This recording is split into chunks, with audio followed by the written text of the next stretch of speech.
Hello, ladies and gentlemen, and welcome back to the podcast, and welcome to your Friday Night Smackdown post-show. Starting off tonight, man, we got Randy Orton coming out to the ring to grace the fans, but he's quickly interrupted by the newly added SmackDown member, Trick Williams. Trick Williams comes out to the ring, says that a new star has arrived on Friday Night Smackdown. Orton then talks about his 14-time title reign that Orton has had, winning the belt 14 times. Trick says that Orton is one of the greatest of all time, but Trick also says that it is not the year of the Viper. Orton then tells Trick not to turn his back on him again, and he'll let it slide this time. Orton then quickly attacks Trick Williams, but Miz then comes out of nowhere underneath the ring and attacks Randy Orton. But Orton then once again hits an RKO on The Miz, so it looks like The Miz has some unfinished business with Randy Orton. And speaking of Trick Williams, we get into our first match of the night. It's Rey Fenix taking on Trick Williams. This is Trick Williams, I believe, first match on SmackDown since he has signed a contract with SmackDown. Now, the match itself, it was a decent match. Back and forth matchup between Fenix and Trick Williams, with Williams keeping the pace of the match. Trick Williams hits a Falcon Arrow in the middle of the ring for a near fall, followed by Fenix hitting a springboard Hurricane Rana on Trick Williams for a near fall. Trick Williams then hits a big boot on Fenix for a near fall, but Trick ultimately hits a roll-up on Rey Fenix, pins for the 3, and your winner of the match is Trick Williams. Hats off to Trick Williams for getting the win in this matchup. Moving on from that, we have a women's U.S. title matchup where it is Julia defending the women's U.S. title against Alexa Bliss. The match itself, it was a good match. Back and forth matchup between Julia and Bliss, with Julia keeping the pace of the match. Alexa Bliss hits a senton off the apron, taking out Julia ringside. Alexa then hits a blockbuster-type maneuver on Julia for a near fall, followed by Alexa hitting a DDT on Julia in the middle of the ring. Alexa Bliss then attacks Kiana James, who was ringside. Lash Legend then attacks Alexa, with the referee being distracted. This allowed Julia to hit a Northern Light bomb on Alexa Bliss, pins for the 3, and your winner of the match, and still women's U.S. champion, is Julia. After the match, Nia Jax and Lash Legend attack Alexa Bliss out of nowhere. So it looks like Nia and Lash Legend have some unfinished business with Alexa Bliss. And moving on from that, it was announced that Jordynne Grace is now a member of Friday Night SmackDown, which is a great addition to the SmackDown roster. Moving on from that, we got a tag team matchup. It is Solo Sikoa and the MFTs taking on the Wyatt Six. I thought this was a decent match, back and forth matchup between both teams, with the Wyatt Six keeping the pace of the match. Eric Rowan and Tala Tonga both exchange in the middle of the ring, with Tala Tonga hitting a chokeslam on Dexter Lumis. Solo Sikoa and Uncle Howdy both exchange in the middle of the ring, with Howdy applying a mandible claw in the middle of the ring. But Tama Tonga ends up hitting a running elbow strike on Uncle Howdy, pins for the 3, and your winners of the match are Solo Sikoa and the MFTs. After the match, though, you can see Solo Sikoa leaving the ring holding the lantern. Some interesting stuff there between Solo Sikoa and Uncle Howdy. Moving on from that, we have Jordynne Grace taking on Alba Fire. This is Grace's first match as a member of the SmackDown roster. I thought it was a decent match. It was a back-and-forth matchup between Grace and Fire, with Grace keeping the pace of the match. Grace hits a package powerbomb on Alba Fire, followed by Grace hitting a beast mode on Alba Fire, pins for the 3, and your winner of the match is Jordynne Grace. After the match, you can see Grace walking up the ramp, but she's quickly interrupted by women's champion Jade Cargill. Cargill has mic in hand, says she is not impressed with Jordynne Grace, and lets Grace know that she is now on Jade Cargill's show. So it looks like Jade has some unfinished business here with Jordynne Grace. Moving on from that, we have a U.S. title open challenge match where it's Carmelo Hayes taking on none other than Shinsuke Nakamura.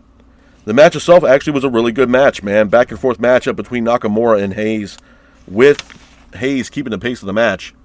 Hayes then Nakamura was going after Hayes' leg, trying to injure the leg of Carmelo Hayes. Nakamura then hits a Falcon Arrow in the middle of the ring for a near fall, followed by Nakamura hitting an Avalanche Kinshasa on Carmelo Hayes. But Hayes somehow gets up, tries to get some offense in by hitting a first 48, followed by a nothing but net on Nakamura, pins for the 3, and your winner of the match, and still United States champion, is Carmelo Hayes. Hats off to Carmelo Hayes for getting the win in that matchup. Moving on from that, we got Nick Aldis. Aldis announces that next week we'll have qualifying matches where the winner of those matches will face off in a fatal four-way. And the winner of that fatal four-way will then face the Universal Champion at the Royal Rumble. And those qualifying matches that are announced are as follows. We got Randy Orton taking on The Miz. We got Trick Williams taking on Matt Cardona. We also have Damian Priest taking on Solo Sikoa, which again will be a good matchup. And we have Dragunov taking on Sami Zayn. Some interesting matches there for the qualifying matches. And moving on to the main event of Friday Night SmackDown, it is the 3 Stages of Hell match. It is Drew McIntyre taking on Cody Rhodes for the Universal Championship, where we had the first match as a standard singles match. The match itself was a great match. Back and forth matchup between Drew and Cody, with Rhodes keeping the pace of the match. Rhodes then hits a disaster kick on McIntyre, followed by Rhodes hitting a springboard cutter on McIntyre for a near fall. After that, we got McIntyre ripping off the post. Referee was being distracted. Drew then hits a low blow on Rhodes, followed by a Claymore kick on Cody Rhodes, pins for the 3. And your winner of the first stage is Drew McIntyre. Moving on from that, we got the second stage of the match. Is a no falls count anywhere match. Drew quickly hits a powerbomb on Rhodes through a table on the outside for a near fall. McIntyre and Rhodes then both exchange, with Rhodes jumping off the balcony, going through a table, landing on Drew McIntyre for a near fall. Drew then hits Rhodes with a chair shot, followed by Rhodes then getting up, hitting a crossroads through the announce table on McIntyre, pins for the 3, and Cody Rhodes now has won the second stage of the 3 Stages of Hell. And moving on from that, we get the final stage of the 3 Stages of Hell match, which is a steel cage match. Rhodes quickly throws Drew into the cage, followed by Drew getting up, hitting a suplex off the top of the cage on Rhodes for a near fall. Drew follows that up by hitting a Future Shock DDT on Rhodes for a near fall. Drew then was yelling at Rhodes to stay down. Rhodes then quickly hits a crossroads on McIntyre for a near fall. McIntyre and Rhodes then both exchange in the middle of the ring, with Rhodes hitting a power slam on McIntyre for a near fall. After that, Rhodes quickly hits a cutter on McIntyre for a near fall. Rhodes then hits 2 crossroads on McIntyre. He tries to go for a third crossroads, but Drew rakes the eyes. Drew capitalizes on this by quickly hitting a Claymore kick on Rhodes for a near fall. Rhodes then gets up, tries to get some more offense in by hitting a cutter off the top of the cage, landing on McIntyre for a near fall. Drew then goes after the door, but someone in a hoodie then attacks the referee, and McIntyre pretty much stares down this mystery person. But this mystery person is revealed as none other than the returning of Jacob Fatu. Fatu quickly attacks Drew McIntyre, followed by Fatu attacking Cody Rhodes. And while Fatu is attacking Cody Rhodes, McIntyre capitalizes on that. He quickly climbs out of the cage. Referee sounds for the bell, and your winner of the match and new Universal Champion is Drew McIntyre. Hats off to Drew McIntyre for getting the win in this matchup. Couple things I want to talk about with you guys, man, when it pertains to Friday Night SmackDown before I get the hell up out of here. Number one, this was a solid show. I know some people are going to shit on this show. Honestly, I didn't think the show was that bad. I really didn't. I thought the crowd was really hyped up for these matches, especially the main event. And the main event, honestly, was the main vocal piece going into this show on SmackDown. The 3 Stages of Hell match, a match that we have not seen in quite some time. And they're brutal-ass matches, man. They're absolutely brutal. And honestly, I'm glad that the stipulation was chosen to be 3 Stages of Hell. Because at this point, you really had to ask yourself, with the storyline that was going on between Drew and Cody Rhodes, how are we going to come to fruition with Drew McIntyre and Cody Rhodes? How is this storyline going to end? With that being said, was I shocked with the outcome of this match? No. And I told you guys before that we had 2 title matches seemingly back-to-back. We had CM Punk defending the World Heavyweight title against Braun Breaker, and then the following week we had Cody Rhodes defending the Universal Championship against Drew McIntyre. I knew for a fact that one of these champions were going to lose, whether it was CM Punk or Cody Rhodes. I know a lot of people, and I mean a lot of people, are very upset with the outcome of this match between Rhodes and Drew McIntyre. And I don't know why. To be honest with you, I am super excited with the fact that Drew is now once again Universal Champion. Something that he has worked his ass off for since he won the championship and lost it during the COVID pandemic era. You got to understand something, man. When Drew won that Universal Championship the last time, it was in front of no fans. We're talking the beginning of the COVID era for WWE, where there was no fans in attendance. Everybody had the Thunderdome or whatever the hell you want to call it for WWE, where fans were not allowed in attendance during the COVID era pandemic, or the pandemic era for WWE. So, McIntyre won the Universal Championship without any fans in attendance. This was a big deal for Drew McIntyre. I also think this is a big deal for Cody Rhodes, and this is also a big deal, huge deal for Friday Night SmackDown. SmackDown needed something that was going to shake shit up. Now, again, I'm happy with the call-ups. I think if we're going to speak on the call-ups real quick, I'm not against the fact that we're seeing Jordan Grace on SmackDown. I'm not against seeing Trick Williams as well as Matt Cardona. These are top names that are going to help SmackDown, especially with SmackDown going to 3 hours for the foreseeable future. I think Jordan Grace being on the roster for SmackDown only intensifies the female roster on SmackDown. We got Trick Williams, which I think Trick, obviously he's immensely over.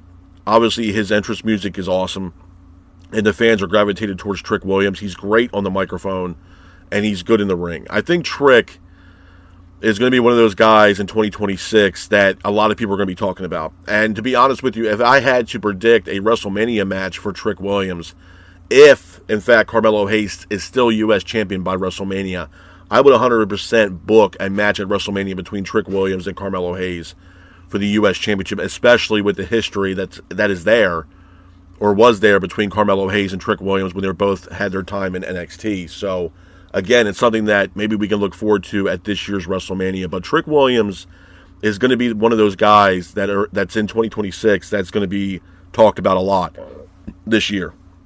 The other thing I want to talk about quickly as well, before I really dive deep into the main event, is the fact that these, overseas crowds, man, they're awesome. I think when they go to Germany or when they go to France or when they go to Puerto Rico, the fans are just awesome. In my honest opinion, man, I think when WWE does go overseas and they have events, whether it's in Berlin, like they did for Friday Night SmackDown, or whether they're in London or Australia or France or over in Saudi, the fans are really gravitated towards the WWE product, and I think it just makes the episodes or the PLEs even better. So shout out to the fans over in Berlin.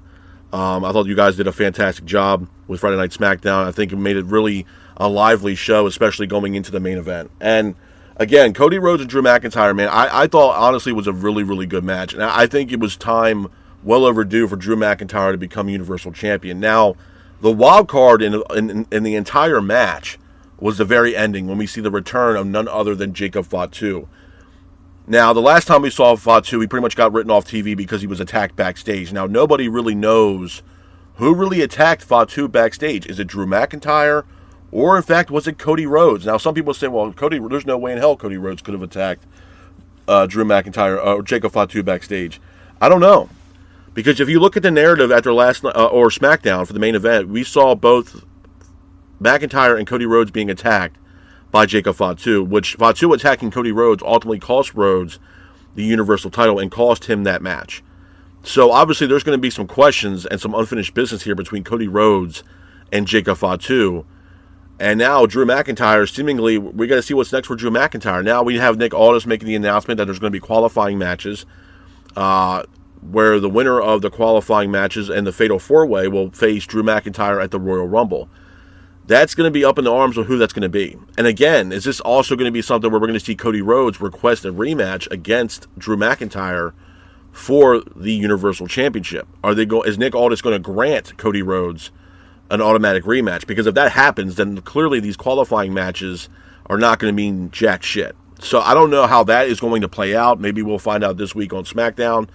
Again, it's going to be very interesting and very telling, but I'm okay and happy with the outcome of McIntyre becoming Universal Champion. It shakes shit up on SmackDown. It makes things more interesting, and honestly, I don't think it's really going to do anything or affect Cody Rhodes in any kind of way. I'm not against Cody Rhodes chasing after the Universal Championship going into WrestleMania. I'm not against it at all. But there's a lot of things also leading us into WrestleMania that I don't know if Cody Rhodes is going to be in the title picture. I mean, you also have to understand that Roman Reigns has made it blatant that he wants to go after Cody Rhodes. Now, That might have changed now that Cody Rhodes is not currently the Universal Champion. But are we going to be seeing Rhodes versus Reigns again at this year's WrestleMania? We have not seen Reigns in a little bit of time now. So again, as the focus went from Reigns to Cody, from Reigns to Drew McIntyre, because McIntyre currently holds the Universal Championship, that's still yet to be seen. But I thought SmackDown actually was not that bad. And the way that they're starting to slowly stack up this roster, now we got the return of Randy Orton. We also now have the return of Jacob Fatu back in the mix of things. It's going to be very telling to see how Friday Night SmackDown plays out for the next couple weeks. But I'm going to be honest. I think this SmackDown here might have surpassed what we saw Monday Night Raw. To be honest with you, I think SmackDown, I don't know, man. SmackDown might be picking up the pace here for the foreseeable future. Now that they're 3 hours, I mean, they got to load these shows up. And now we got returns of Orton. We got return of Jacob Fatu. We got some new call-ups for NXT with Trick Williams and Jordan Grace. We got the return of Matt Cardona after he was gone off the scene from WWE for almost 6 years. So, again, things are slowly starting to pick up for Friday Night SmackDown, and I'm not against it, man. I'm not. I think with McIntyre being world champion, it's going to shake things up for SmackDown. It's going to get more intrigue with Friday Night SmackDown. Now people want to hear what McIntyre is going to say this week on SmackDown. Are we going to have any kind of rebuttal from Cody Rhodes?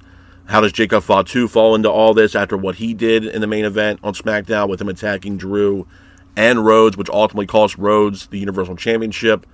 It's going to be very telling to see what happens on Friday Night SmackDown. But again, the way things are starting to slowly ship up and shape out, man, SmackDown is starting to slowly load these shows for the foreseeable future, man, and I'm all for it. And they're going to have to, man. If SmackDown's going to be 3 hours for the foreseeable future on Friday nights, man, they got to start building storylines and building up this roster to solidify a 3-hour show where it can actually get the fans invested in SmackDown being on Friday and being a 3-hour show. Rather than what we see on Raw, which is about roughly 2.5 hours on a Monday night, which, not for nothing, a lot of people don't really do a whole lot on Monday nights compared to a Friday night for SmackDown. So we're going to see how it plays out, man. But I'm definitely excited now that Drew McIntyre is Universal Champion. I'm not against Cody Rhodes chasing after the Universal Championship. And honestly, I don't think it affects Cody Rhodes at all with him losing the Universal title. And not for nothing, I thought it was a great match. I thought the 3 Stages of Hell match for SmackDown was really good. I thought it was put together very well. Obviously, there's a history there between Drew and Cody Rhodes. And I think the story itself and how it played out, I think it was great. I think it was perfect how they played it out.